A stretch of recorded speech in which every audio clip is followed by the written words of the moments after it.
Давайте на рунах посмотрим сегодня на мужчину, опять на вашего, да, будем долбить любовные расклады разные, гадания, потому что давно их не было. Может быть, кому карта ближе, кому руны.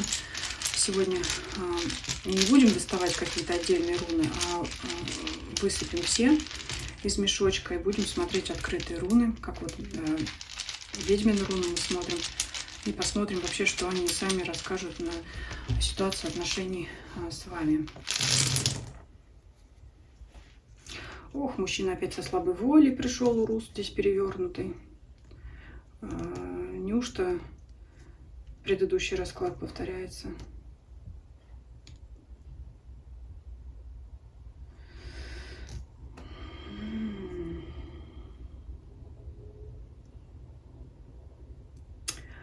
Так, есть, конечно, здесь и плюсы, есть и минусы. У меня такое ощущение, что это дубль вчерашнего расклада на рунах, особенно кто смотрит на того же самого мужчину. Смотрим открытые руны. Вот руна Урус выпадает в прямой позиции. Это такая мужская сила. Хотя не только эта руна мужчина обозначает, но в данном случае, если расклад о мужчине, это руна его, но так как она перевернута, она говорит о слабой воле. Это не обязательно, что человек какой-то безвольный, бесхарактерный. Это не хватает смелости в отношениях с вами, поэтому переворачивается. Вот это его руна. Он о вас думает, руна Ансус говорит, это руна мыслей. То есть вы у него в голове, думает он о вас, руна лежит рядом с ним, с его руной.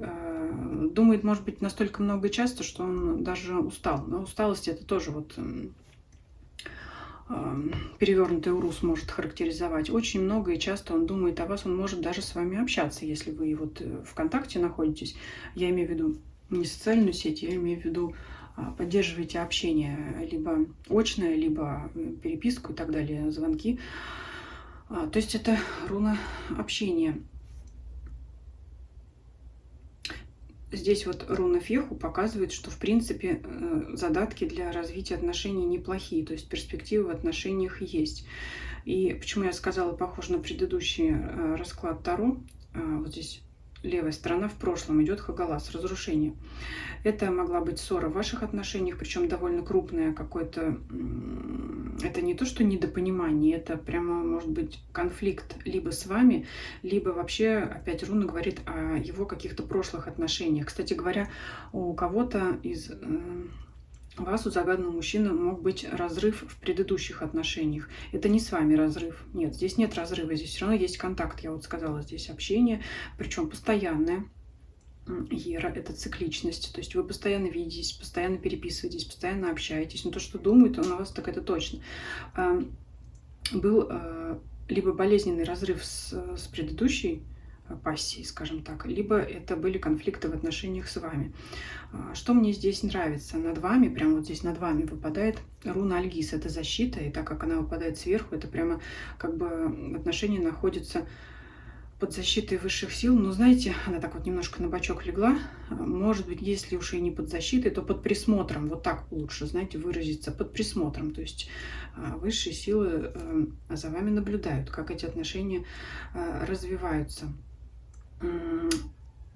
Руна Соула, это солнце, она здесь показывает, я так вижу, что вот как бы высшими силами мужчине, вашему загаданному человеку, с вами дан шанс на то, чтобы излечиться от предыдущего тяжелого разрыва.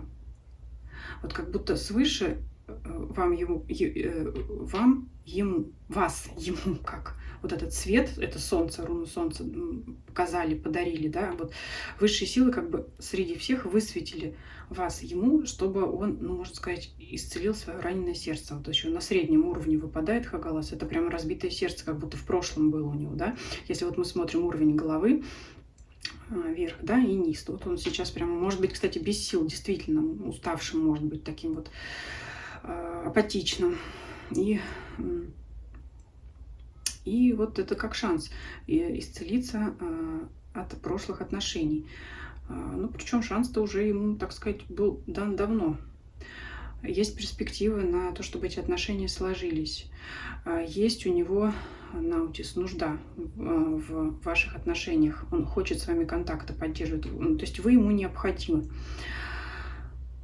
Впереди что здесь ложится? Все-таки будут продолжаться у вас с ним отношения. Вот это опять руна Еры цикличности, руна Гебудар. Это вообще объединение двух людей. Но это прекрасная руна, которая вот здесь выпала. Еще руна Дагас выпала. Это руна трансформации. Она как бы не имеет ни прямого, ни обратного, ни перевернутого положения, но она как-то легла у нас здесь вот как песочные часы. Я не знаю почему, но руны так, конечно, не читают, но вот у меня приходит в голову, вот скажу, может быть, для кого-то это будет актуально. Еще надо время на развитие этих отношений. Руна Ера — это еще руна урожая, то есть вот зерно посажено, но еще надо время, чтобы руна трансформации, чтобы это все трансформировать, чтобы зерно превратилось в растение, чтобы это все развивалось. Поэтому вот отношения будут ваши претерпевать изменения тем быстрее, чем больше нужды у этого человека будет в вас. И опять возвращаю вас, посмотрите предыдущий расклад, потому что очень похожа нужда человека в вас и предыдущие отношения, которые завершились с болью для вашего загаданного человека. Ну, впереди вот маячит здесь объединение людей. Не могу сказать, и не буду здесь пока дополнительно смотреть, что это за объединение. Это может быть поддержка вообще того общения, которое есть у вас сейчас. Но тем не менее, все-таки руна говорит, что с течением длительного времени, Дагас нам говорит, это из перехода из ночи в день, то есть ваши отношения будут трансформироваться, они будут изменяться. Это, скорее всего, будет очень долго. Вот я не знаю, почему-то я опять вижу эти песочные часы. Это когда по одной песчинке выпадает, да, опять в час по чайной ложке, что-то будет меняться, что-то будет изменяться. Но это хоть что-то по сравнению с каким-то тотальным бездействием. И вот катализатором станет его нужда в вас. Вот такой расклад. Спасибо за просмотр. Пишите ваши комментарии, предлагайте темы для общих раскладов. Всем спасибо, всем до свидания.